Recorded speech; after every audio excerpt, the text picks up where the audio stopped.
박수 안 치세요?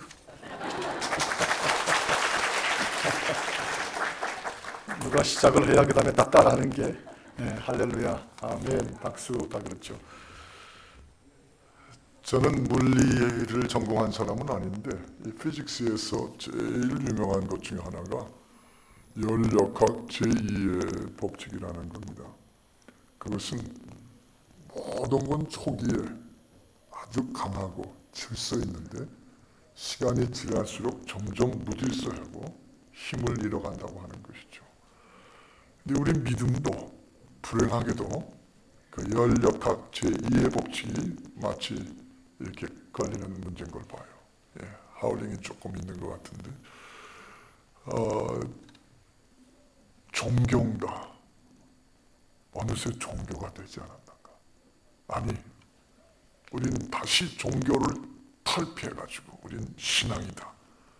이런 그 두 가지 명제를 가지고 오늘 두 번째 마지막 시간을 좀 우리 함께 나누려고 합니다.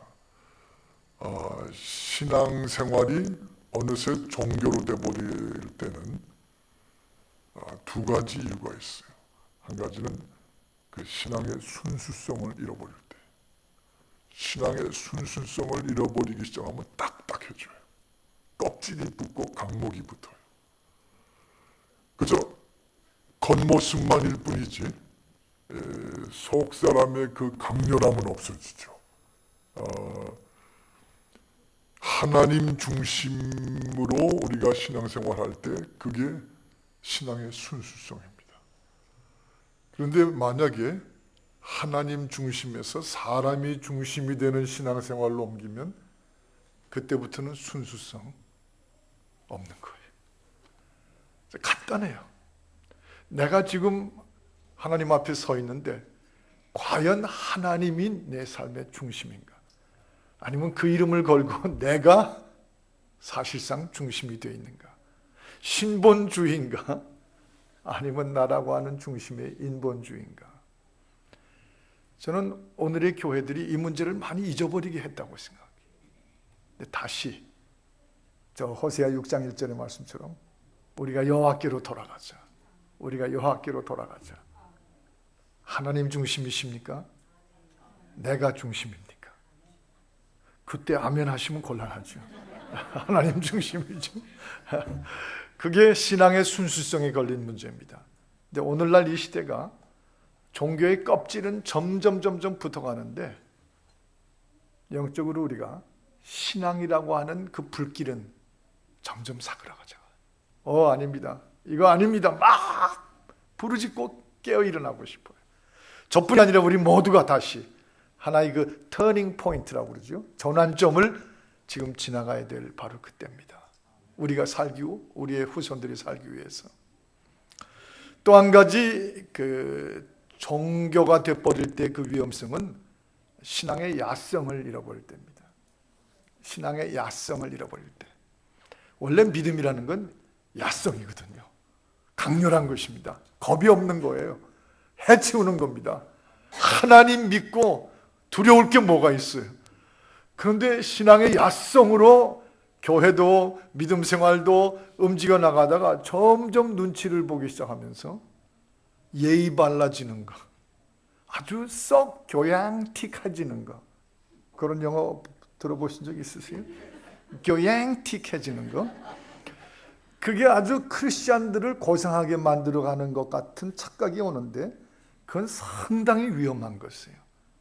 원래 신앙은 야성이 그게 본질입니다. 사탄과 싸워 이기는 것이지 사탄과 딜하는 거라는 건 없어요. 복음의 속성, 특성은 벌써 복음을 가로막는 거 깨뜨려 버리는 것이지 같이 공존하자고 하는 것은 없는 것입니다. 여기 이제 다윗의 스토리가 등장하는데 여러분 기억해 보세요.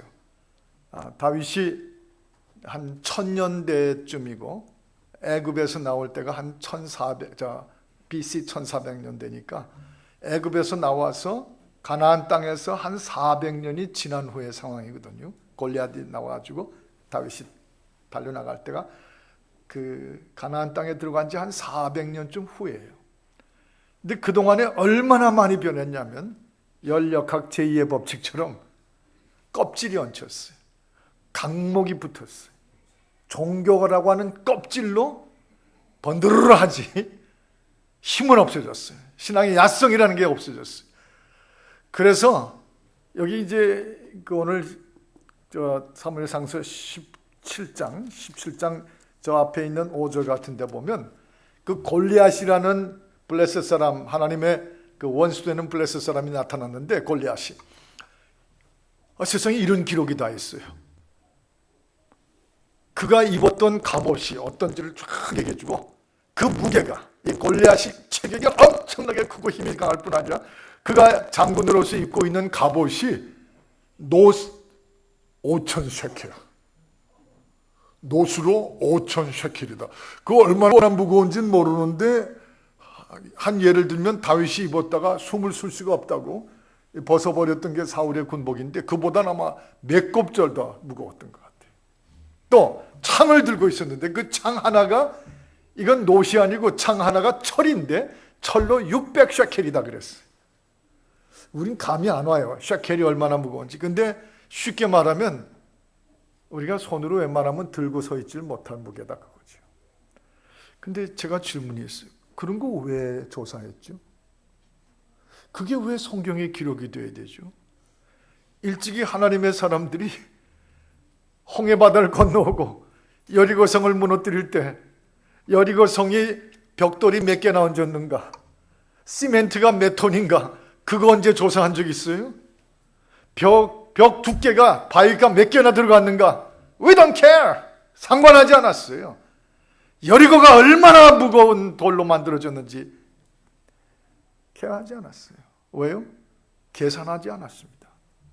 신앙의 야성이라는 건 그냥 무조건 덤벼드는 거였어요. 가라 하면 가고, 건너라 그러면 건너고, 7바퀴 돌라 그러면 돌고. 그래서 소리 한 번 지르니까 여리고성이 확 무너졌거든요. 근데 왜 이제 와서 노수로 5천 셰켈이고 창 하나가 철로 600셰켈이고, 이건요 벌써 그런 거 계산하고 앉아있는, 즉 신앙의 야성을 다 잃어버린 거예요. 상실한 것입니다. 여러분, 지금 이 시대가 그렇게 보이지 않으세요? 여기 지금 400년 얘기를 했는데, 저 청교도들이 영국을 떠나서 신앙의 야성 가지고, 신앙의 순수성 가지고 저 뉴잉글랜드에 도착한 게 지금부터 약 400년 전이에요.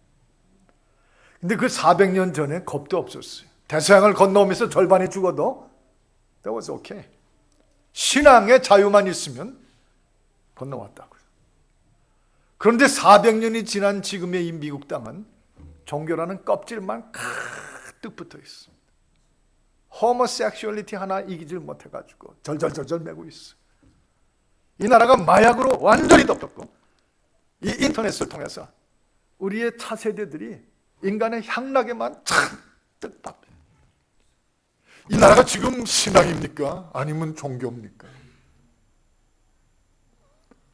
한국 교회도 지금 이 문제를 해결하지 않고 만약에 계속 이 교회가 이렇게 나간다면 우리 큰일 나요.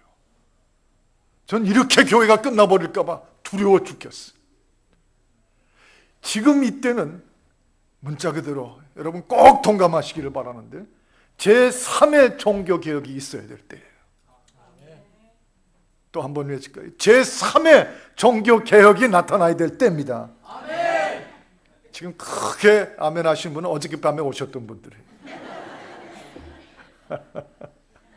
제1의 종교개혁은 로마 캐톨릭 1000년의 종교의 껍질을 깨뜨려버린 마틴 루터의 개혁이었어요. 두 번째 종교개혁은 지금부터 약 150년 전, 200년 전에 그 Great Awakening Movement라고 하는 대각성운동이 미국의 동부를 휩쓸 때 또 한 번 교회들이 껍질을 벗었어요. 지금 그때 껍질보다 더 무거워요. 지금 교회가, 건물이, 목사가, 썬데이스쿨이 없어서 지금 우리 교회들이 이렇게 됐습니까?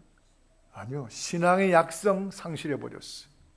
신앙의 순수성이 다시 인간으로 돌아와 버렸어요. 이제 교회가 살지 못하면 가정이 다 죽습니다. 교회가 살지 못하면 우리가 그토록 공부시키는 우리 자녀들이 완전히 죄의 노예가 되어버리고 하나님의 형벌을 받게 돼요. 지금 뭐가 급해요? 뭐가 급해요? 하나가 급한데 종교를 다시 껍질을 벗어버리고 다시 본래 복음의 신앙으로 돌아서야 돼요. 아멘입니까? 아멘. 신앙으로 돌아서는 데서부터 우리는 골리앗 앞에 서 있는 다윗처럼 멋지게 이 골리앗을 핸들할 수가 있습니다. 여러분, 이 이스라엘은 다 겁이 질려가지고 왕부터 이스라엘 백성, 군대 다 골리앗에 와 나오라 하니까 바위 밑에 숨었고 나무 숲에 들어가서 숨고 골짜기에 들어가서 숨고 누구 하나 올라가서 골리앗하고 마주서겠다는 사람 하나도 없었어요. 그런데 뜻밖의 이 17살, 18살짜리 소년 하나가 들에서 양치다가 나온 이 소년 하나가 다윗이죠. 근데 그 사람이 골리앗 앞에 나가는 거예요. 그 모습을 이렇게 보면서 저 옛날에 그 책을 읽었던 생각이 납니다. 혹시 이 가운데 읽으신 분이 계시지만 어떤 한 분이 자기가 예수 믿고 변하고 새로운 성령의 불길로 타오르면서 자기의 삶을 뭐라고 표현했냐면 막 쪄낸 찐빵이라고 그런 책을 썼어요. 저 중학교 고등학교 때 저를 가장 유혹하던 게 신설동에 제 학교 다니던 데가 있었는데 거기서 동대문까지 와가지고 버스를 갈아타고 광나루로 나가서 저희 집까지 다녔거든요. 근데 신설동에서 동대문까지 걸어가는 동안에 이 찐빵집이 한 3군데가 있었어요. 저 그 앞에 지나갈 때마다 고문이었어요. 고문. 도저히 지나가기에는 제 어린 소년이 너무 고통스러웠어요.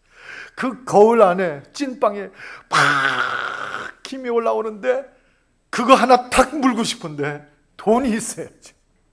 막 쪄낸 찐빵 꿀꺽합니다. 예. 그분이 쓰기를 이렇게 썼어요. 재료라고 하는 건 밀가루하고 안꽃빵 2개뿐인데 그걸 팍 쪄놓으니까 막 쪄낸 찐빵에 그 먹고 싶은 그 누구나 다 바라보고 싶은 게 된다는 것이죠. 근데 그게 식어버리면 다 식은 찐빵이요 다 내버려요. 기독교가 종교가 되면 다 식어버린 찐빵처럼 발로 걷어차요. 지금 어쩌면 우리가 지금 가장 심한 그 상황 속에 있어요. 근데 다윗이야말로 막 쪄낸 찐빵처럼 딱 골리앗 앞에 서더니 벌써 그 입에서 나오는 말이 달라요. 신앙의 말이 나오지 종교적인 고백이나 뭐 무슨 어떤 문장이 나오는 게 아니에요. 오늘 여기서부터 우리가 본문 속에서 종교인가 신앙인가 이 문제를 다윗의 입에서 나왔던 선포를 통해서 좀 볼 필요가 있습니다. 여러분, 이 45절에 보면 다윗이 골리앗에게 이렇게 말하죠. 다윗이 블레셋 사람에게 이르되 너는 칼과 창과 단창으로 내게 오거니와 나는 만군의 여호와 이름 네가 모욕하는 이스라엘 군대의 하나님의 이름으로 누구한테 가노라? 내게 가노라. 네. 저를 한번 따라 하시죠. 나는 여호와 이름으로 내게 가노라. 내게 가노라. 종교가 되어버리고 껍질이 얹은 이스라엘 백성 군대도 누구도 이런 말 한 사람이 없었어요. 여러분, 다윗이 전쟁에 능하고 스킬이 좋아가지고 골리앗을 넘어뜨린 거 착각입니다. 사탄이 우리를 오해시키는 거예요. 다윗은 지금 이 선포하는 말마다 거기 뭐가 들어가 있어요? 하나님 중심이 들어가 있어요. 신앙의 야성이 들어가 있어요. 결코 그는 나이에 상관없이 잃어버리질 않았어요. 그런 신앙의 정열과 야성과 순수성을. 그래서 그 입에 나오는 말을 보면 벌써 그 속에 믿음, 신앙이 있는 걸 보여줘요. 종교는 이런 말 못해요. 속에 있는 신앙이 이런 말을 만들어줘요. 뭐라고 말해요? 내가 너한테 나가나. 너는 칼과 창과 단청으로 내게 나오지만 나는 I'm going to get you. 내가 너를 가서 취하는데 뭘로요? 여호와 하나님의 이름으로 내게 나가노라. 내게 나가노라. 한마디로 말하면 신앙의 야성을 우리가 다시 찾을 때 우리 매일매일과 우리 주변의 삶 속에서 뭘 다시 되찾게 찾죠? 용기예요. 용기. 신앙에서 용기 빠지면 다 빠진 거예요. 공기 빠진 풍선이나 다름이 없어요. 날아오를 수가 없어요. 여기 골리앗을 직면하고 나가는 것이죠. 페이스 투 페이스로. 그가 입은 갑옷이 5,000 셰켈이고 든 것이 철로 600 셰켈이고 I don't care. 하나님의 사람이 언제 계산하고 따졌어요? 뭘 계산해가지고 성을 무너뜨렸어요? 적을 물리쳤어요? No. 여호와 이름으로 가기만 하면 되는 거예요. 여호와 이름으로 내게 나아가노라. 이게 지금 우리의 매일매일의 삶 속에도 마찬가지예요. 신앙의 야성입니다. 종교가 아닙니다.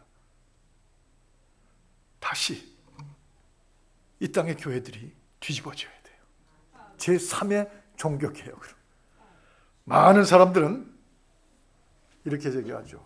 그저 살면서 지혜롭게 사는 것은 적당히 손해보지 않게. 너무 목사 뒤에만 따라다니다가 나중에 보니까 다 손해보더라. 일주일에 나흘씩 교회하는 사람들 보니까 남들보다 장사가 잘 돈을 모아는 것도 아니더라. 늘 안전거리라는 것을 따져요. 그래서 이 골리앗처럼 위험한 앞에는 안 서는 게 좋다고 생각하죠. 그래서 다 피해버려요. 외면하고 도망가고 숨고. 아니요. 가장 안전한 사람은 가장 용기 있는 사람이에요. 최선의 수비는 최고의 공격이라는 말을 있잖아요. 다윗이 내게 나아가노라, 여호와 하나님의 이름으로 나아가노라, 회피하거나 또 외면하거나 그러지 않았어요. 외면하면 골리앗은 더 커집니다. 특성이. 회피하면 골리앗은 더 가까이 와서 우리 목덜미, 우리 가정, 우리 자녀들 다 채가게 되어 있어요.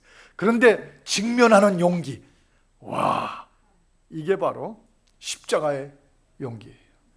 우리 예수님이 이 땅에 오셔서 그 바리새인들과 사두개인들이 만들어 놓은 그 종교의 관습, 껍데기, 관행, 관록, 우리 주님 앞엔 그거 아무것도 아니었어요. 이 바리새인들아, 이 독사와 같은 자들아, 이 사두개인들아, 우리 예수님은 정정당당하게 맞서셨어요. 사두개인 눈치 보고 바리새인 옆에 가서 뒤에 따라가고 그들에게 눈빛에 비춰서 예루살렘에 좀 한 대 거할 때도 있고 그런 거 전혀 상관없으셨어요. 성전에 가셔서 채찍을 들고 내리쳤어요. 이게 하나님의 집이냐? 하나님의 집은 기도하는 집이라. 그런 거 가서 내리치셨어요. 그게 뭐죠? 용기예요.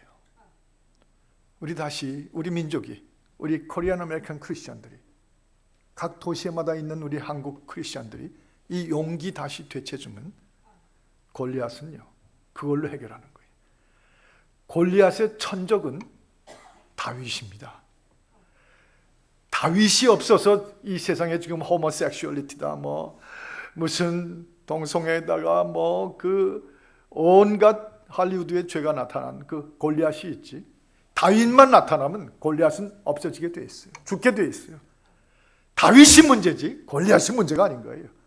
내가 하나님의 이름으로 내게 나아가노라. 이 아버지들이 가정에 우뚝 서면 그 아버지가 살면 온 가정이 다 살아요. 이 엄마들이 나는 다른 건 없어도 하나님의 이름으로 항상 문제를 직면하고 우리 가정의 문제를 직면했어. 그러면 그 어머니가 살 때 남편도 살아요. 가정이 다 살아요. 저는 23년을 한 교회 목회하면서 두고두고 보고 본 게 바로 그 문제를 봤습니다. 서울에서 재미있는 말씀을 하나 들었는데 아주 잘 예수 믿는 부부가 그 집에 새벽에 강도가 들었답니다. 이불 쓰고 자는데 강도가 들어와 가지고 발길로 차면서 시퍼런 칼을 들이댄 거예요. 그 이상하게 강도로 칼을 들었다 할 때는 꼭 시퍼런 칼이라고 그래요. 그게 아마 무슨 뜻이 있나 봐요. 시퍼런 칼을 탁 들었던 거예요. 일어나! 그랬더니 이 사람들이 자다가 번뜩 일어보니까 시퍼런 칼이 앞에 있거든요. 그때 아마 이분들이 담이 컸던지 신앙이 강했던지 직면하고 그 순간에도 용기를 잃지 않았겠죠. 왜냐하면 저 그 칼을 보더니 그 남편이 이렇게 말했대요. 그 칼을 든 손을 보니까 조금 이렇게 떠는 걸 본 거예요. 그래서 뭐라고 그랬냐면 처음이세요?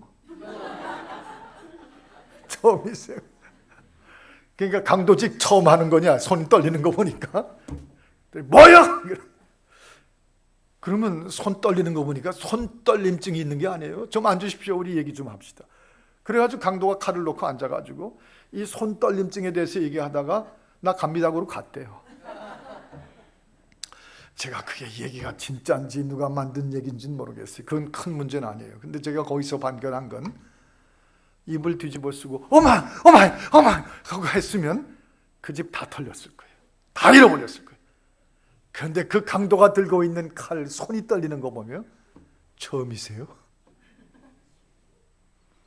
저는 이 시대에 우리 크리스천들이 감히 골리앗 앞에 그 말 한마디 물어볼 수도 없는 정말 비겁한 크리스천들. 편지 한번 오바마의 그 정책 가운데 이 엔타이 크리스티애니티에 대해서 편지 한번 써볼 용기가 없어요.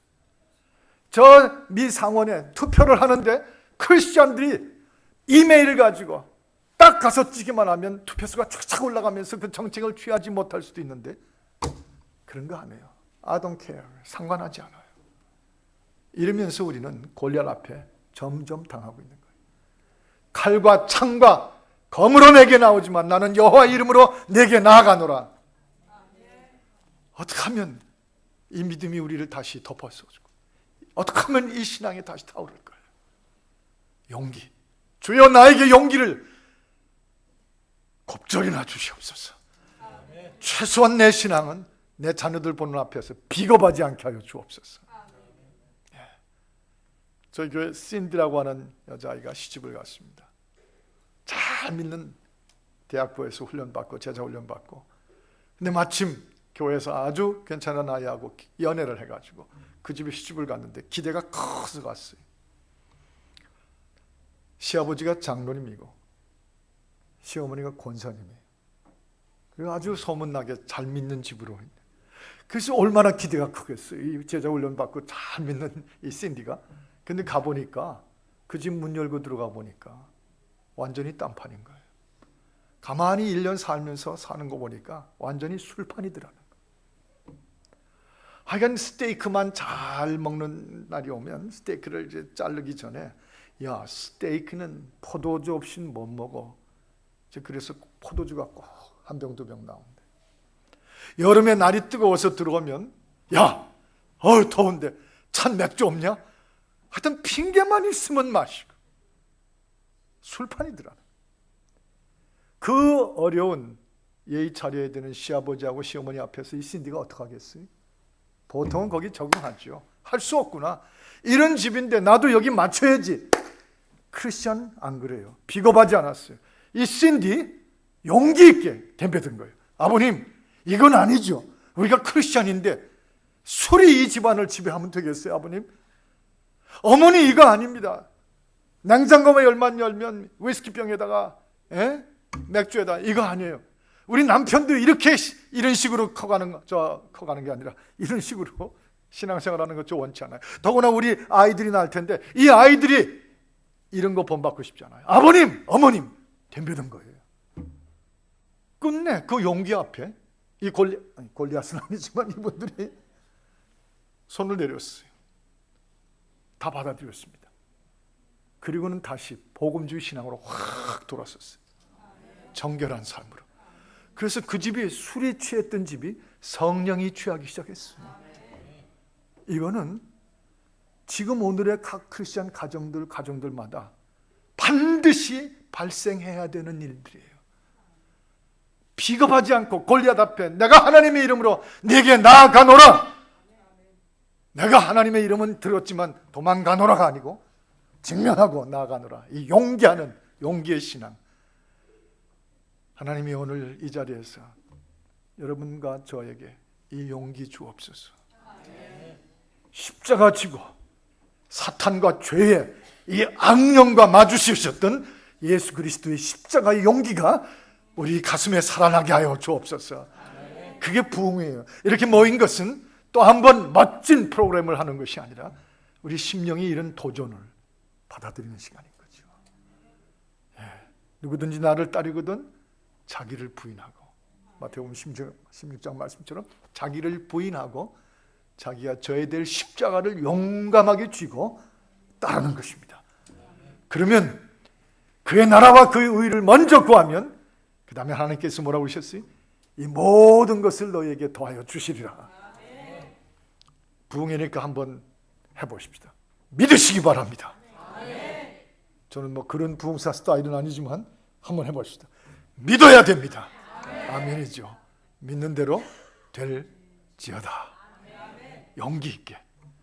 벌써 옆집에 큰 사업을 여러분이 하시는 가게에 그냥 막 골리앗처럼 시퍼런 칼을 든 것처럼 오면 자신 있게 손이 떨리는 거 보면서 이런 짓 처음이세요? 남의 집 망하게 하려고 하는 거 처음이세요? 나는 반드시 하나님이 함께 하시는 우리 신앙이거든요. 앉아서 얘기합시다.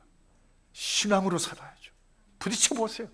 반드시 성령이 달려오셔서 깨뜨려 버리시게 돼 있어요. 이 골리앗을 무너뜨린 것처럼. 여기 또 한 가지 저쪽 28절에 내려가 보면 또 하나의 측면을 보여주는데 이 종교인가 신앙인가의 문제에 있어서 야성, 신앙의 야성, 순수성 이거 하나로 결정이 돼요. 17장 28절에 보면 이렇게 말했어요.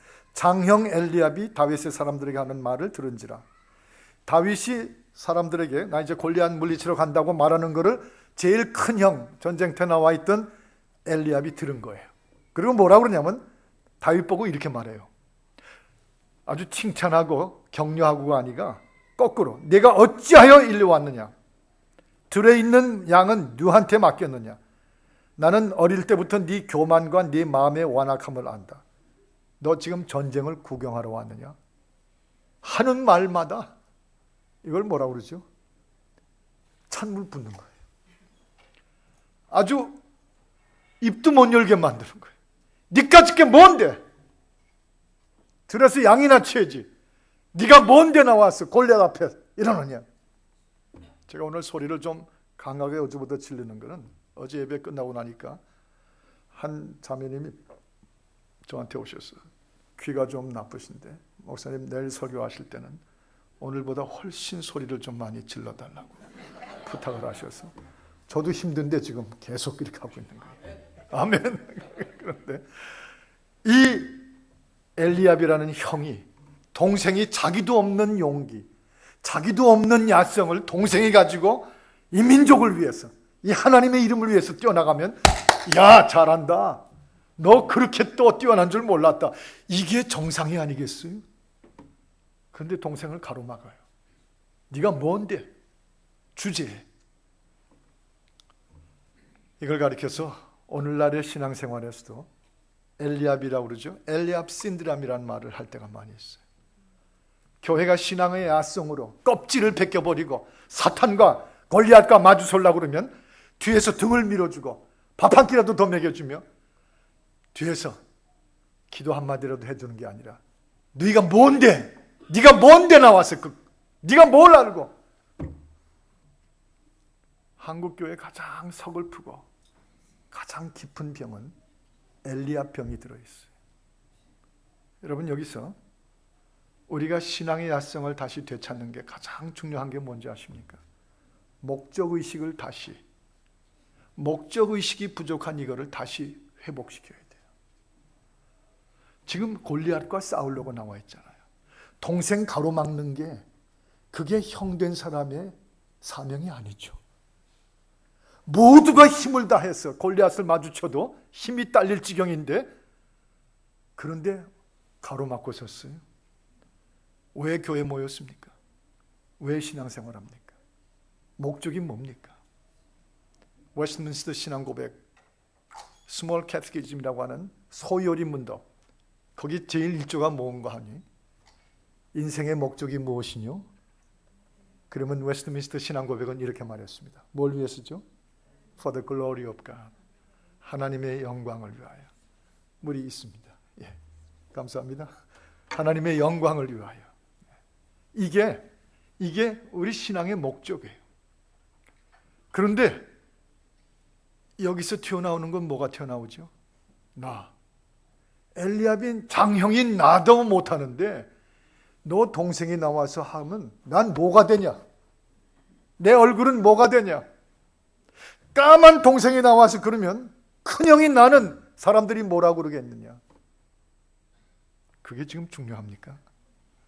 지금 이 사탄과의 전쟁에서 이 땅에 미국에 와서 이민교회를 하면서 우리 자녀들을 키우는 데 있어서 지금 우리한테 가장 중요한 건 뭐죠?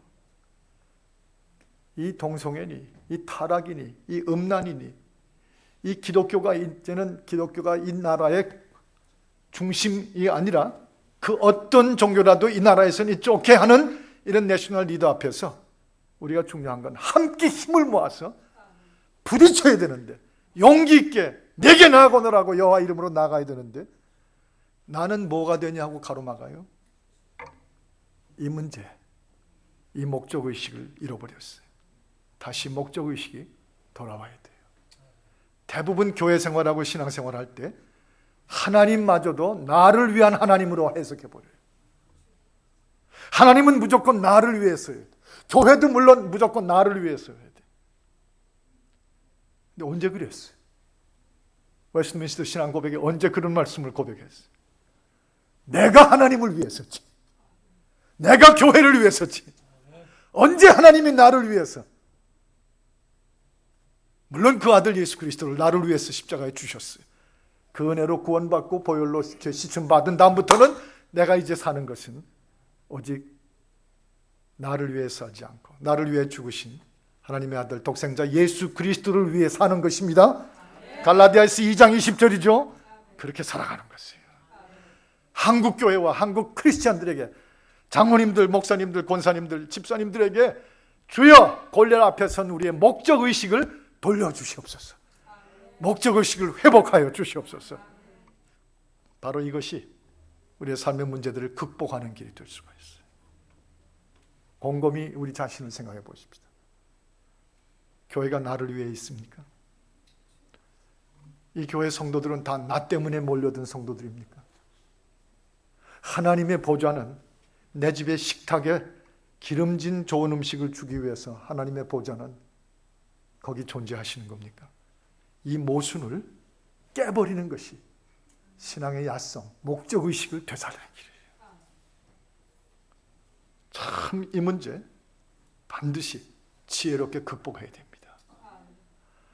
옛날에 함경도에 캐나다 선교사님들이 이제 함경도 지방에 가셔서 선교를 하시는데 교회가 막 부흥을 했습니다. 그랬더니 한 큰 교회를 선교사님들이 이루고서는 거기 성가대를 처음 만드는 거예요. 그러니까 이제 교인들이 쫙 앉아가지고 성가대라는 걸 한다니까 생전 처음 보는 거거든요. 남자 여자가 이제 소프라노, 알토, 테너, 베이스가 이 성가대를 한다니까 다들 이제 보는 거죠. 근데 그 무슨 찬송을 처음 했냐면, 여러분 찬송가 가운데 이런 거 있죠. 내 주 하나님 넓고 큰 은혜는, 뭐 처음 듣는 분들처럼 잘 아시죠? 내 주 하나님 넓고 큰 은혜는. 그다음 이제 후렴에 들어가면 여성들이 두 박자를 먼저 나와요. 언덕 하면 남자들이 기다렸다가 언덕을 떠나서 하고 나오죠. 그 뒤에 있던 할아버지 한 분이 그걸 보는데 비틀린 거예요. 여자들이 언덕 하니까 기다렸다가 왜 두 박자를 뒤에 언덕을. 그래서 이 할아버지가 바닥을 탁 치면서 소리를 질렀대요. 저 갓나 새끼들 뭐 하다가 이제 나오냐. 함경도 말로는 욕이 아니거든요. 그건. 근데 왜 기다렸다가 이제 나오냐. 그래서 난리가 났대요. 두 박자 있다 나오면 어떻단 말이에요. 합창을 위해서 두 박자 후에 나올 때 더 아름다운 하모니와 다이내믹스가 나올 수도 있어요. 하나님께 영광 돌리는 데 있어서 어떻게든지 아이들을 다 모아가지고 찬양을 하나님이 받으시기에 아름다운 찬양하고 싶은 거예요. 두 박자 후에 나온들 그 할아버지 무슨 상관이에요? 같이 나왔다고 그 할아버지 마음 기쁘게 되겠어요? 똑같이. 근데 뭐든지 두 박자만 늦게 나와도 뭐 하다가 이제 나오냐. 오히려 그렇게 나오니까 야, 더 감동이 되고 은혜가 된다. 예배요? 목적은 하나님께요. 성가대? 목적은 하나님께요. 우리가 교회가 모여서 이 교회가 움직이는 건 하나님께 복음을 받은 사람들답게 한 명이라도 더 전도하고 하나님의 교회가 부흥되는 것, 그게 바로 우리의 목적이에요.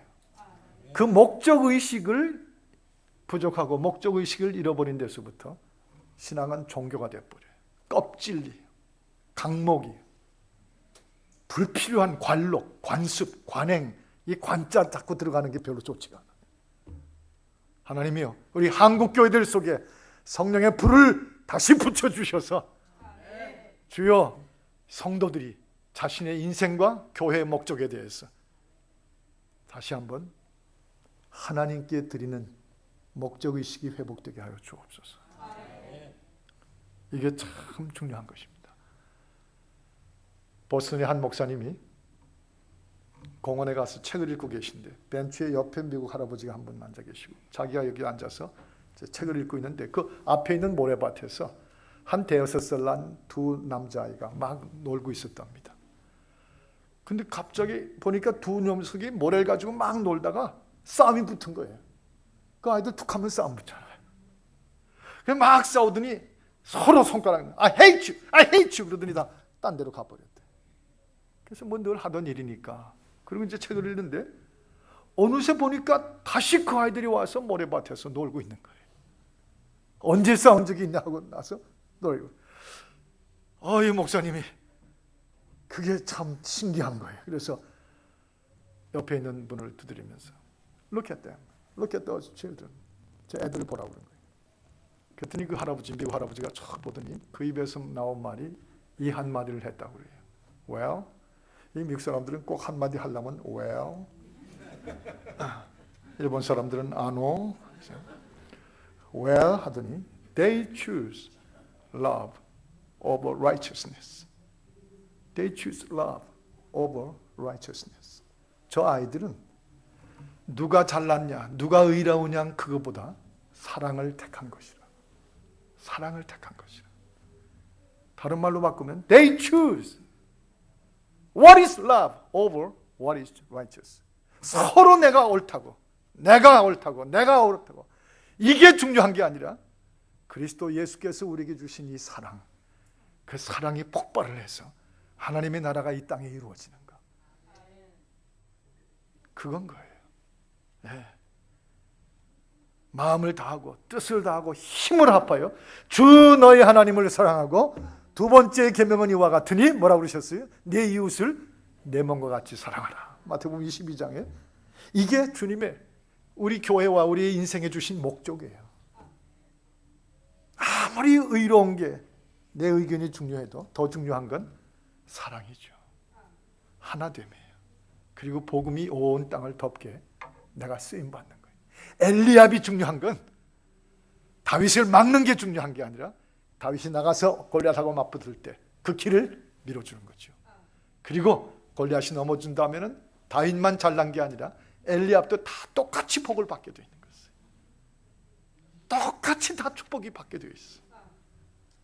하나님이여, 우리 한국교회 속에 또 한국교회 가정들 속에 이 목적, 왜 같이 살아요? 왜 같이 모였어요? 왜 같이 예배 드려요? 왜 같이 식구들이 밥을 먹어요? 목적이 다시 회복돼야 돼요. 왜 결혼했어요? 왜 아들 낳으셨어요? 왜? 거기 목적이 들어가 있는 겁니다. 저 용서하고 들으시기 바랍니다만 제가 용서하시고 들으십시오 할 때는 그 다음이 참 재미있는 거예요. 그러니까 실망은 안 하실 거예요. 집에서 제 아내하고 이제 살면서 한 번은 집에 제 서재에 제 아내가 커피를 가지고 들어왔어요. 커피를 끓였어요. 제가 참 커피를 좋아하는데 요즘엔 부정맥 때문에 커피를 거의 못 마십니다. 근데 이제 그땐 커피를 마실 때인데 가지고 들어왔는데 얼마나 커피 맛이 좋은지, 냄새가 좋은지. 그래서 제 책상에다 커피잔을 놓는데 와, smells. 또 미국에서 뭐 몇십 년 살았다고 또 흉내를 나가죠. smells good. 그리고 커피를 받아들면서 제가 그랬어요. 여보, 내가 커피에 중독이 된 것 같아. 근데 만약 커피에 중독이 된 것 같아로 끝났으면 저희 집은 커피 잘 끓이는 집으로 끝났을 거예요. 부부가 사는 게 커피 잘 끓이고 맛있는 커피 마시기 위해서 삽니까? 말씀해 보세요. 커피 잘 끓이고 음식 잘하고 그리고 따뜻한 오리털 침대에서 자기 위해서 가정이 있습니까? 거기다 가정의 지붕을 덮었습니까? 아닌 거잖아요. 거기 사랑이 중요한 거잖아요. 근데 그 다음에 제가 순간적으로 제 머릿속에서 아내한테 두 번째 말을 했어요. 꾸민 것도 아닌데 갑자기 제 마음에 나오는 대로 아내한테 그렇게 말했어요. 여보, 근데 내가 커피에만 중독이 된 것 같지 않아. 그랬더니 제가 그럼 뭐가 또 중독이 됐어요? 그래서 제가 이렇게 말했어요. 내가 커피만이 아니라 자기한테 중독이 된 것 같아. 자기한테 중독이 된 것 같아. 그랬더니 제 아내가 저를 물끄러미 기가 차서 물끄러미 쳐다보다가 무슨 말 하냐면 하여간 목사가 돼서 말은 잘해. 말은 잘해. 그렇게 말하는데 그 눈을 보니까 말은 그렇게 하는데 눈물이 젖어오더라고요. 빨갛게 눈동자가 붉어지는 걸 봤어요.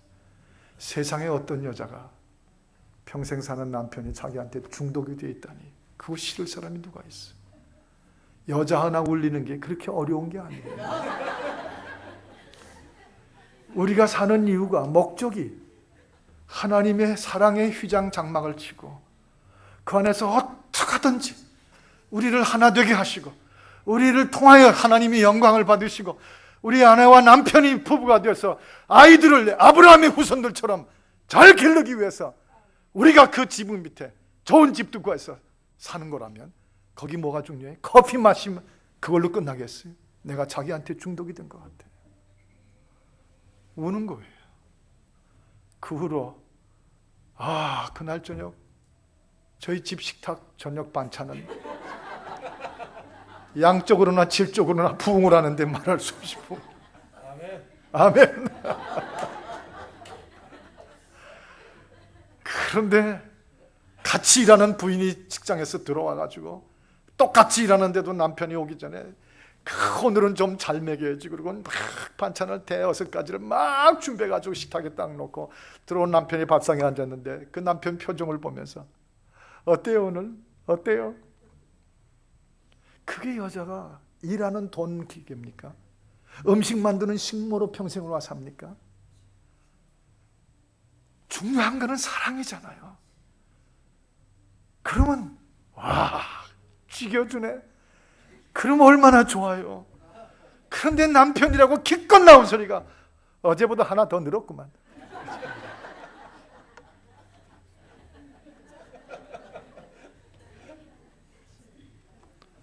오늘 이 예배를 드리고 집으로 가는 차 속에서 남편이 운전하고 아내가 가는데 남편이 여보 그럼 아내들이 기대하면서 들어요. 이런 설교를 들은 다음이니까 뭔 소리를 할까? 근데 기껏 여보 해놓고 하는 소리가 난 왜 평생 자기하고 살면서 중독이 안 되나 몰라? 끝장이에요. 그런지 가정의 목적이 있어요. 교회의 목적이 있어요.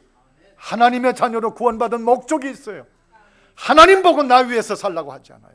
내가 하나님을 위해서 그 은혜 뭘로 갚고 그래서 교회를 섬기는 거예요. 내가 있든지 없든지.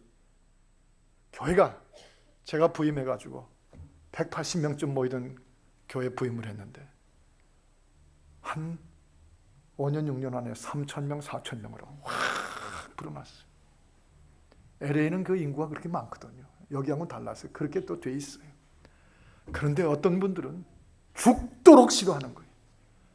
왜냐하면 이 목사가 와서 부흥하기 전에는 교인들 전부가 내가 누구인 줄 알았는데 이제 이 교회가 10배, 15배로 부흥하고 나니까 날 알아주는 사람은 하나도 없고 저 목사만 다 알더라. 이게 막 솟구쳐 올라오는데 심지어 나중에는 저를 막 교회에서 추방하기 위해서 있는 힘을 다 쓰는 거예요. 꼭 엘리압처럼. 우리 다시 생각해 보면요. 아닌 거예요. 교회가 부흥하고 전도받은 사람들이 눈물을 철철 흘리고 돌탕들이 돼가지고, 돌탕은 돌아온 탕자의 약자인데 돌탕이 돼가지고, 그래서 기뻐서, 그래서 찬양이 커지고 예배하고 구원받는 사람이 넘쳐서 가정들이 다 술 끊고 담배 끊고 우리 자녀들이 하나님 앞에 돌아와 성령의 사람이 되고, 이 아이들이 미국 땅에서 성공하면 하나님의 사람들이 성공한 게 되고, 이 교회가 부흥하면요, 그렇게 우리 교회들이 부흥하면 목사만 잘 되는 거예요. 목사는 죽도록 고생만 더 해요. 숫자 늘어나면 죽고 싶을 만큼, 아니 죽지 싶은 거 아니에요. 말이 잘못 나왔는데 정말 몸이 죽을 만큼 고생스러운 것밖에 없어요. 무슨 거기 뭐가 봉급이 더 느는 줄 아세요? 인기가 더 느는 줄 아세요? 그런 거 하나도 없어요. 모든 하나님의 사람들이 같이 잘 되는 거예요. 골리앗이 넘어뜨리고 이스라엘이 다 복을 받은 것처럼 주여 우리 한국교회 속에 신앙의 불길이 종교를 제껴버리고 일어나게 하시되 이 하나님 앞에 목적의식을 도로 부어주시옵소서. 다시 원하시면 아멘. 세 번 아멘 하십시다. 아멘, 아멘, 아멘입니다. 확실히 훈련이 중요하죠. 어제 그렇게 계속 했더니 너무 잘하시네. 우리 46절로 한번 눈길을 가보십시다. 17장 46절. 그 찾기 힘들었던 사무엘 상소를 왜 도로 덮으셔가지고 다시 46절을 같이 한번 좀 읽어보십시다. 한 목소리 읽습니다. 시작. 오늘 여호와께서 너를 내 손에 붙이시리니 내가 너를 쳐서 내 머리를 베고 블레셋 군대의 치즈째로 오늘날 공중의 새와 땅의 들짐승에게 주어 온 땅으로 이스라엘의 하나님이 계신 줄 알게 하겠고. 와, 여기 처음에 뭐죠? 하나님께서 골리앗 너를 내 손에 붙이시리니, 또 요즘에 새로운 번역으로는 너를 내 손에 넘기시리니. 그렇게 해서 이 온 땅과 특별히 이 종교의 껍질, 종교로 돼버린 이스라엘 사람들에게 다시 한번 하나님이 살아계신 줄을 알게 하겠다. 그리고 확 덤벼들면서 선포하고 나가요.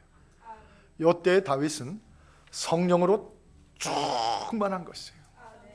오직 다윗의 관심은 골리앗이 아니에요. 하나님이 보이는 거예요. 하나님이 부어주신 성령이 다윗을 가득히 충만하게 채우니까 그 입에서 나오는 게 오직 하나님의 이름이 이 온 땅에 다시 드러나게 하려면 하나님은 너를 내 손에 붙이신다. 나를 내 손에 넘기신다. 이 선포하는 거, 예수 믿으라고 선포하는 거, 내가 크리스천이라고 선포하는 거, 예수 믿지 않으면 영원한 형벌이라고 하는 거, 그리고 어떡하든지 하나님을 모르는 사람들, 그리스도가 구주인 걸 모르는 곳에 가서 간증하기 시작하는 것, 이거요 용기 있어야 돼요. 이거요 목적의식이 있어야 돼요. 그러나 이것만 가지고 안 돼요. 세 번째는 성령으로 충만하게 채워질 때 그렇게 외치게 돼 있어요. 제정신 아니에요. 겁도 없이 외칠 수가 있게 돼요. 왜냐하면 성령이 말하게 하시니까. 너를 내 손에, 오늘날 골리앗 너를 내 손에 붙이셨다. 갑옷 5,000 셰켈, 창 600 셰켈, I don't care. 그러고 나가는 거죠. 실제로 지난 2000년 동안 다시 신앙의 야성과 신앙의 불길이 타오르면 반드시 이런 현상이 영국을 뒤집었고 독일을 깨뜨렸고 한국 조선 민족을 뒤집어 놨어요.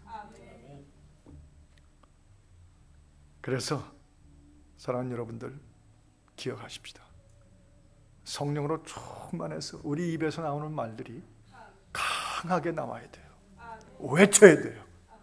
하나님의 사람답게 내 안에 성령이 시키시는 대로. 저희 교회 오래전에 어떤 분은 그 자기 고등학교 동창이 도박에 술에 중독이 되어 있는 사람인데 그걸 구하겠다고, 그래서 우리 교회를 데려오겠다고, 목사님 와서 설교 듣고 예배 참석하고 성령을 임하시면 너도 고쳐져. 그리고 가든그로브라는 곳에서 파키나스에서 만나기로 했는데 그날 주일 아침에 가보니까 안 나온 거예요. 그럼 거기서 끝났어야 돼요. 그런데 거기서 끝나지 않고 그 친구 집까지 찾아 들어갔어요. 문을 열고 들어가니까 그 집 애들이 나와서 텔레비전을 보고 있는 거예요. 아버지 어디 갔니? 방에서 주무세요. 그러면 사실은 정상적이면 거기서 끝났어야 돼요. 그런데 거기서 끝나지 않고 자기 속에서 이걸 내가 가만두지 않겠다. 내가 반드시 교회 데려가서 변화되겠다고 너한테 선포했는데 내가 여기서 질 줄 아느냐? 그리고 그 침실을 문을 열고 들어간 거예요. 이불 덮고 자고 있는 그 부부의 채 이불을 걷어버리고서는 나가자고 손을 잡아 끌었어요. 세상에 잠옷 입고 자던 이 친구가 너무 기가 막히니까 뛰어내려와가지고 주먹으로 한 대 쳤어요. 여기 벌겋게 눈이 부어가지고 그날 예배하는 동안에 그분은 내내 이 벌겋게 본 비정상입니까? 사실 그렇게까지는 안 해야 될지도 몰라요. 그런데 저는 굳이 믿음의 세계에서는 그게 정상이라고 말하고 싶어요. 원래 그게 정상이에요. 이 정상 때문에 오늘의 한국교회가 이 미국 땅 가득히 4,700개 이상의 교회가 있는 게 바로 그래서 그래요. 선포하는 거 아무나 못합니다. 주 예수를 믿으라. 그리하면 너와 내 집이 구원을 얻으리라. 그것은 지진이 쳐서 빌립보 영문이 열리게 하셨을 때 사도행전 16장에 보면 거기서 바울이 성령이 충만한 그 확신을 가지고 주 예수를 믿으라. 그리하면 너와 내 집이. 저 로마서 10장 10절은 마음으로 믿어 의에 이르고 입으로 시인하여 구원에 이른다고 말씀하셨어요. 선포하는 거, 우리 안에 있는 성령이 용기를 주시고 성령이 목적의식을 세워주시고 성령이 선포하도록 성령 충만하게 되는 것입니다. 어제 목사님이 하신 거 연습, 제가 어저께 말씀을 드렸더니 목사님 멋있게 꾸미셨는데 한번 여러분과 제가 오늘 한번 그거 연습 좀 해보십시다. 제가 합니다. 그러면 여러분은 됩니다. 제가 됩니다. 그러면 여러분은 합니다. 한 몇 번 합니다. 합니다. 됩니다. 그렇게 하면 안 돼요. 그 정도 가지고는 될 수가 없어요. 합니다. 됩니다. 됩니다. 됩니다. 합니다. 돼요. 믿음으로 선포하면 돼요. 선포한 것만큼 우리의 삶 속에 기적이 나오게 되어 있어요. 선포하는 곳에 성령이 반드시 일하시게 되어 있어요. 네, 반드시 일하시게 되어 있어요. 또 한번 따라 하실까요? 기도하면 됩니다. 따라 하자는데 왜 그걸 못 하십니까? 여러분 보고 먼저 하라는 것도 아니고 절 따라 하시라는데. 다시 한번 합시다. 기도하면 됩니다. 기도하면 들으십니다. 기도하면 응답하십니다. 그거예요. 그러면 응답하셔서 다 되세요. 여러분이요, 성경은 구약부터 창세기부터 요한계시록까지 선포의 책이에요. 성령으로 썩혀진 기록들이에요. 이 성경대로 우리가 선포하면 안 될 일이 없어요. 이것이 바로 갈멜산에 섰던 엘리야의 역사였어요. 이것이 바로 나만을 보고 요단강에 7번 가서 물을 담그라고 몸을 담그라 했던 엘리사 목사님의 신유의 치유였어요. 선포함으로. 내게 은과 금은 없지만 내가 내 이름으로 그리스도의 이름으로 내게 명하노니 일어나서 뭐죠? 걸으라! 걸으라! 걸으라! 많은 분들은 지금 걸으라 했다가 안 걸으면 난 뭐가 되냐고 돌아섰는데, 내가 뭐가 되는 건 상관없어요. 하나님이 하나님 되시는 게 더 중요하죠. 기적이 이 시간에도 나타나는 게 중요한 것이죠. 여러분이요, 성령 충만하십시다. 성령은 구하는 자들에게 물 붓듯이 주시고 불처럼 임하시잖아요. 그러면 신앙의 야성이 바로 이렇게 다시 살아나게 돼 있어요. 종교라고 하는 껍질로 직장에 들어가고 아이들 학교 갈 때 릴리전하고 쓰면, 종교가 뭐냐고 쓰면 거기다 기껏 기독교하고 적고 그걸로 끝나요. 그러면 너무 죄송한 표현이지만 그렇게 기독교를 해놓으니까 한국에서는 지금 멸시를 받아도 개독교라고 멸시를 받고 있어요. 눈물이 나오고 뼈가 사그러지는 것 같아요. 언제 그리스도의 십자가를 우리 때문에 이 꼴을 만들었습니까? 이제 다시 성령의 용기를 가지고, 성령의 목적을 가지고, 성령의 충만함을 가지고 우린 다시 외치는 거예요. 선포하는 거예요. 선포하세요. 선포하면 돼요. 제가 아는 장로님 한 분은 아들이 둘이 있는데 둘째 아들이 어렸을 때부터 꼭 목사감이라고 보셨대요. 저건 틀림없이 그 교회 장로님이셨던 그 아버지의 눈에 저건 틀림없이 목사감이다. 저건 목사가 될 나이다. 그러곤 그렇게 집안에서도 선포하고 기도하고 그러셨대요. 그런데 이 아들이 멀쩡하더니 성장하면서 나중에 대학에 들어가더니 술을 마시기 시작하고 군대에 들어가서 술이 곤드레가 돼가지고 오는데 너무너무 마음이 아파서 한 번은 들어오는데 그냥 담뱃갑이 여기 있는 걸 보고 그대로 뺨을 쳤대요. 그들이 뒤로 나가 넘어졌다. 그 귀한 아들이 목사가 된 아들을 패가지고 넘어졌어요. 그런 장로님의 간증이셨어요. 그래도 이 장로님은 굽히지 않고 성령으로 충만하게 믿음으로 고백하고 간구하고 부르짖고 너는 내게 부르짖으라. 내가 네게 응답하겠고 내가 알지 못하는 크고 비밀한 일을 내게 보이리라. 이 예레미야 33장 3절처럼 계속 하나님 저 아들 저 목사 만들어 주실 줄 믿습니다. 사탄이 들으라고 선포한 거예요. 우리 하나님의 보좌에서 들으실 줄 알고 선포하고 성령으로 부르짖은 거죠. 그 아들이 그게 너무 싫어가지고 술이 잔뜩 취했다가 아침 새벽이면 목이 마르니까 부엌에 물을 마시러 나가는데 부엌 바로 옆에가 안방이잖아요. 그 안방에서 자기 아버지가 그렇게 기도하는 소리를 듣고 너무 화가 나서 안방 문을 열고 기도하지 마! 그랬대요. 왜 내 인생에 목사가 되라고 기도해요? 기도하지 마라! 그리고 소리를 질렀대요. 그 아버지 세상 떠나셨대요. 그 아버지 세상 떠나시고 그 아들이 이렇게 저렇게 하다가 미국에 와가지고 결혼하고 문제 속에서 예수 그리스도를 만났어요. 그래서 이 아들이 변했답니다. 변하더니 점점 변해가지고 전공 내버리고 신학교를 가더래요. 그들이 점점 가다가 나중엔 목사가 됐대요. 그래서 그 아버지가 선포한 대로 설교하고 복음을 전하는 목사가 됐대요. 그 아들이 지금 메릴랜드 제일장로교 강단에서 설교하고 있다고 그래요.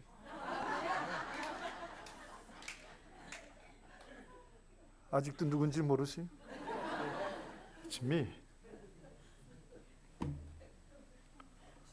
저는 기독교의 믿음을 종교란의 기독교라고 쓰는 거 망조예요. 부끄러움이에요. 사탄이 골리앗처럼 우리를 짓밟은 거예요. 여기서 일어서는 건 우리 아버지들이, 우리 어머니들이, 우리의 장로님들이, 우리 권사님들이 성령으로 충만해져서 고백하는 대로 주여 이 교회가 이거 가지고 안 되면 부흥하사 여기 이것이 너무 한국 사람들이 없는 곳이면 주여 우리가 저 한국 사람들 가운데 가가지고 이 교회가 이제 3,000명 교회가 될 줄을 믿습니다. 선포해보세요. 그런 교회가 드림이 있고 비전이 있고 그렇게 될 가능성이 그리고 믿음의 역사가 높은 것이지. 해봐라 우린 안 돼 하고 돌아서면요 아무 일도 일어나지 않아요. 우리가 원하는 것은 그런 믿음, 그런 가정, 그런 인생이 아닌 줄을 믿습니다. 주여 선포하게 하여 주옵소서. 하나만 더 말씀드리고 이제 1시간이 될 테니까 끝납시다. 어저께 제가 딱 1시간 만에 마쳤다고 제 아내한테 고백을 했더니 얼마나 좋아하든지 49절을 우리가 함께 같이 읽겠습니다. 49절. 자, 드디어 마지막 절이 나옵니다. 한 목소리로 같이 읽죠. 시작. 손을 주머니에 넣어 돌을 취하여 물매로 던져 블레셋 사람이 이마를 치매 돌이 그 이마에 박히니 땅에 엎드려져 죽으니라. 땅에 엎드려져 죽으니라. 누가 죽었어요? 골리앗이에요. 다윗이 이겼어요. 그런데 다윗은 17살짜리가 이겨도 뭘 가지고 이겼겠어요? 무기와 미사일과 또 무슨 테크닉으로 이겼을까요? 하나도 이긴 그런 거 없잖아요. 오직 여호와 하나님이 너를 내 손에 붙이셨으니 여호와 하나님의 이름으로 네게 나아가노니 여호와 하나님이 너를 오늘 내 손에 넘기셨으니 이게 믿음이에요. 야성이에요. 신앙의 순수성입니다. 그런데 그게 마지막 어디까지 갔냐면 결단까지 내린 것입니다. 돌을 들기만 한 게 아니라 돌을 던졌어요. 돌을 던지기만 한 게 아니라 돌을 물매에 넣어가지고 평소에 자기 살던 경건의 삶처럼 양을 치던 때의 그 삶으로 돌을 물맷돌 가죽에다 놓고 팍 돌린 거예요. 돌리곤 그냥 있는 대로 던졌어요. 근데 그 돌이 하필이면 요 가운데 조금 남긴 이마에 가서 콱 박혔어요. 어떤 분은 그렇게 말해요. 참 하나님은 우연이시라고. 가서 입을 스카치 테이프로 확 붙이고 싶어. 기껏 우연이나 행하시는 하나님이세요. 믿어도 거의 그 정도 믿으면 아무것도 될 일 없어요. 하나님의 손이 그 돌 하나를 미사일 중에도 가장 강렬한 미사일처럼 저 국방성에 일하는 손장모님도 모르는 그 비결로 머리에 딱 가서 박히게 하신 거죠. 결단해요. 여러분과 저에게도 다 돌이 있어요. 다윗이 들었던 돌 별건 줄 아십니까? 밑에 개천에 깔려있던 돌 집어가지고 한 거예요. 우리도 우리 주머니에 보면 기도라고 하는 돌이 있어요. 사랑이라고 하는 돌도 있습니다. 섬김이라는 돌이 있어요. 성령 충만이라는 돌이 있습니다. 그리고 용서라고 하는 돌이 있어요. 그거 하나하나 돌들이요, 엄청난 돌이에요. 그거 돌을 주머니에만 철렁철렁 넣고 다니지 말고 그 돌 중에 하나를 꺼내서 골리앗에게 우리가 돌려서 던져요. 용서라고 하는 돌을 던져요. 이마에 가서 박혀요. 사랑이라는 돌을 던져요. 이마에 가서 박혀요. 넘어져요. 우리 인생의 골리앗은 해결되는 것입니다. 길이 열리게 되어 있어요. 우리 예수님 자기 육신, 자기 몸, 이 땅의 인카네이션으로 성육신 되셔서 오신 자신의 몸을 돌처럼 사탄을 향해서 던지신 거예요. 십자가에서 죽으시며 자기의 돌처럼 자기 생애, 자기의 목숨을 던지셨어요. 사탄이 꽉 막고 나가 넘어졌어요. 온 인류가 예수를 믿음으로 구원받게 하셨어요. 이스라엘이 구원받은 것처럼 지금 우리도 마찬가지입니다. 예, 지금 마찬가지. 저는 지금부터 약 10년 전 2004년 그날이 9월 27일이었습니다. 2004년에 들어가자마자 저는 언제나 북한을 위해서 기도했던 사람인데 어느 선교사님이 저한테 편지가 이메일로 온 걸 읽었습니다. 그 이메일을 읽었더니 뭐라고, 지금 제 생에 전혀 잊지 못할 내용이 적혀 있었어요. 중국의 어느 중국인, 저 만주의 어느 중국인 마을에 선교사님 한 분이 탈북자들을 구하러 갔더니 밤새 어느 집에서 비명소리가 밤중에 들려와서 그 집을 쫓아갔더니 어디서 이렇게 여자의 비명소리가 들리나, 그리고 쫓아가서 불빛이 나오길래 문을 열었더니 끔찍한 장면이 벌어지고 있는 걸 보신 거예요. 무슨 광경인고 하니 젊은 여자 하나가 발가벗겨서 새빨갛게 발가벗겨가지고 중국식 석가래에 그 안방 위에 거기에 밧줄로 거꾸로 묶어놨는데 밑에는 중국인 남자 하나가 앉아서 술상에 술을 마시면서 옆에 채찍을 놓고 술 한 잔 마시고 채찍으로 치는 거예요. 그때마다 깍 소리 듣는데 벌써 얼마나 맞았는지 몸에서 피가 줄줄 흐르고 있더라. 근데 비명을 지르고 그 소리를 들어보니까 한국말인 거예요. 탈북 여성인 걸 금방 알아버렸어요. 그래서 그분이 뛰어들어가서 그 중국인 남자를 밖으로 밀어내고 급하게 밧줄을 풀었다고 그래요. 그래서 밑에다 놨는데 여자의 본능으로 그런 경우는 먼저 옷부터 뒤집었어야 될 텐데 그건 다음이고 엉금엉금 기어서 윗목으로 올라가더라고 그래요. 왜 저러나 했더니 윗목에 이불이 하나 덮여 있는데 이불을 여니까 거기 핏덩어리가 하나가 누워있는 거예요. 그런 꼴을 당하면서도 중국인 사이에 낳은 아들이 있어서, 아이가 있어서 그걸 끌어안고 서럽게 울고 있는 한 어머니의 모습, 모성의 본능, 그걸 바라보더니 선교사님이 저한테 이메일을 보내온 거예요. 목사님 도와주십시오. 우리 한국 민족이 지도자들이 무능하고 남자들이 못나서 우리 한국 여자들, 어린아이들을 저 꼴로 만들어 놓고 있습니다. 같이 힘을 좀 합하십시다. 그때 그 자리에 엎드려서 제가 하나님 앞에 서원했어요. 그리고 빌기 시작했습니다. 내가 이제 목회만 하지 않겠습니다. 이것도 목회인 줄 내가 믿습니다. 그리고 같이 그 일을 같이 하기 시작했어요. 북한 동족을 위해서 기도하기 시작하고 각 교회 목사님들이 모이기 시작했어요. 저 로스앤젤레스에 1600명의 목사님들이 2004년 9월 27일 날 몰려들었어요. 거기 LA 목사님들과 성가대원들까지 교인들까지 다 합해서 약 5,000명의 컨벤션홀을 가득 메웠어요. 그때 우리가 부르짖고 기도했어요. 기도라고 하는 돌을 들어서 하나님이여 하고 보좌 앞으로 던졌어요. 주여 이 돌이 골리앗 앞에 가서 마주치게 하여 주옵소서. 그때 미국의 상원의원 중에 한 명이었던 샘 브라운백이라는 상원의원이 저희 키노트 스피커 중에 한 분으로 연설자로 오셨댔거든. 그분이 들어오면서 막 늦게 도착해서 강단으로 막 올라가는데 우리가 주여! 주여 저 동족을 어찌하시오? 언제까지입니까? 부르짖고 있는데 가운데로 들어가다가 와, are they all Korean American pastors? 전부 한인교회 목사들이냐고. Yes, they are. 그랬더니 또 물어봐요. 미국 각처에서 온 거냐고. LA에서만 온 게 아니라 각처에서 온 거냐고. Yes, they are from every part of the United States. 미국 각처에서 온 거예요. 오, amazing. 그들이 강단에 올라가가지고요. 그때부터 20분을 메시지를 전하는데 그때부터는 누가 목사인지 누가 정치인인지 뒤집어졌어요. 마치 목사 중에도 그런 목사가 없는 것처럼 이 앵글리칸 처치의 독실한 크리스찬 이분이 여러분 포기하지 마십시오. 계속하십시오. 하나님은 정의의 하나님이신데 반드시 갇힌 자를 열어주시는 분이십니다. 와, 그러고서는 그날 밤으로 차트 비행기를 타고 돌아갔어요.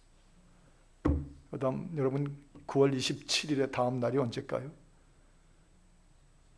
지금 다 듣기 열정하셔서 27일 다음 날이 무슨 날인지 모르겠어요. 9월 28일이죠. 9월 28일 오전 중으로 100명의 상원의원들 자기 빼고 나머지 99명이 전부 연락을 하고 저기 한인교회 1600명의 목사들이 모여서 부르짖고 기도하고 있더라. 북한 인권 법안이 통과되도록 기도하고 있더라. 우리가 왜 이걸 홀드하고 있겠느냐 2년씩이나 우리가 통과시키자.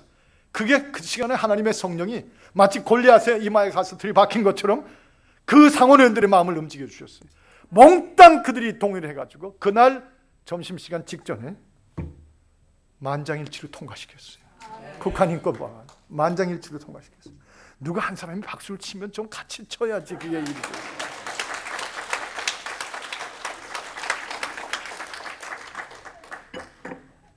그리고 연락이 왔습니다. 지금 방금 전에 만장일치로 통과됐다고. 그게 2004년 9월 28일이었어요. 그때 우리는 그 소식을 들으며 흐느껴 오는 사람, 카펫에 뒹구는 사람들, 끌어안는 사람들, 쫙 외치는 사람들, 하이파이브를 몸을 떠는 사람들. 이 아무것도 아닌 것 같은데 이 기도라고는 돌 하나를 던졌더니 하나님의 손이 그걸 붙잡고 골리앗의 이마에 박히듯이 It's working. 이게 되는구나. 결단 내리고 하나만 움직여도 이렇게 되는구나. 저는 그래서 지금 작년 말로 출석교인만 6,000명이 넘고 예산만 1,000만 불이 넘는 교회, 이거 우리만 잘 되라고, 우리만 벽 쌓고 우리 교회 최고, 우리 교회 이렇게 하라고 주신 교회 아닌 줄 믿고 후임자에게 물려줬어요. 깨끗하게 물려주고 나와서 북한 선교의 사역을 시작을 했습니다. 이제 또 다른 돌을 던질 것입니다. 또 세 번째 돌도 던질 것입니다. 또 던질 것입니다. 그날이 올 때까지, 평양이 열리는 그날까지 계속해서 하나님께서 우리에게 주신, 우리 삶에 주신 돌 던지고 던질 것입니다. 여러분, 참 중요한 것은 그때 같이 몰려들었던 1600명의 목사님들이 지금 어디 가든지 다 자부심을 갖고 계세요. 그때 내가 거기 있었다고. 그때 내가 거기 1600명 속에 기도하고 있었노라. 이번에도 볼티모어 오니까 거기 있었다는 분이 당장 오셔서 저를 끌어안으면서 목사님 저도 그때 있었습니다. 누구 한 사람의 일이 아닙니다. 우리 전체의 기도의 역사예요. 여러분, 신앙이 야성을 잃었다고요? 신앙의 순수성을 잃어버렸다고요? 그래서 누구 때문에 손가락질 듭니까? 오늘의 교회들이 왜 이 모양의 핑거포인트 합십니까? 그것처럼 어리석은 일이 없어요. 중요한 건 내가 잃어버린 거예요. 내 신앙의 야성, 내 신앙의 순수성이 문제지 somebody else가 그건 나중이죠. 왜 그걸 따져요? 내부터가 신앙의 야성을 다시 찾아서 골리앗에게 직면하고, 그리고 엘리압을 극복하고, 그리고 믿음대로 선포해서 하나님이 너를 내 손에 맡기셨다. 그리고 행동으로 옮겨가지고 돌을 잡아 던져요. 나 하나 때문에 내 가정이 살고 내 주변이 살고 다 살 수 있어요. 케네디 대통령의 연설, 그 중요한 연설이 있었죠. 미국을 움직여서 지금도 수많은 사람들이 기억하고 있는 연설. You Americans, you never ask what America can do for you. 미국이여 날 위해서 뭘 해줄 수 있습니까? 묻지 마십시오. 오히려 ask yourself what you can do for America. 당신들이 미국을 위해서 뭘 할 수 있는지를 스스로 물으십시오. 유명한 연설이에요. 오늘 이 교회 신앙운동 제3종교의 개혁은 나 자신에게 물어야 돼요. 내가 주님을 위해서 뭘 할 수 있는지, 내가 이 복음을 빚진 자로서 무엇을 하겠는지. 거기서부터 골리앗의 문제는 해결되기 시작합니다. 종교의 껍질은 벗어버릴 수 있어요. 여러분 한 분 한 분에게 주님의 이름으로 그 사명을 드리고 저는 떠납니다. 단 이틀 저녁의 메시지이지만 간절히 바라고 원하는 것은 성령께서 여러분에게 강한 기억력을 주셔서 이것들이 이루어지기를 축복합니다. 기도하십시다.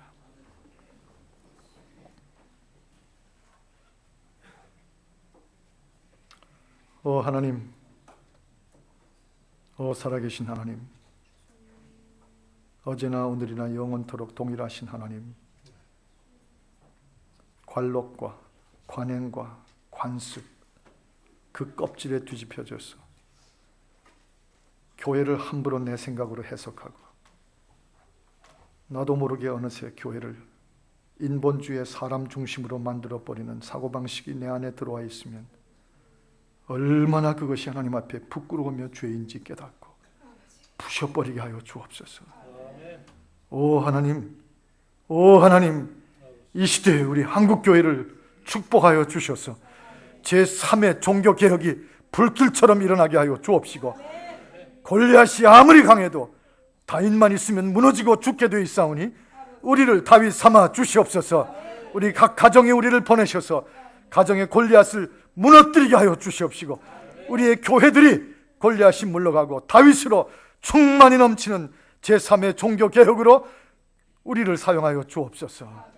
우리 구주 예수 그리스도 이름으로 간구하며 기도하옵나이다. 아멘.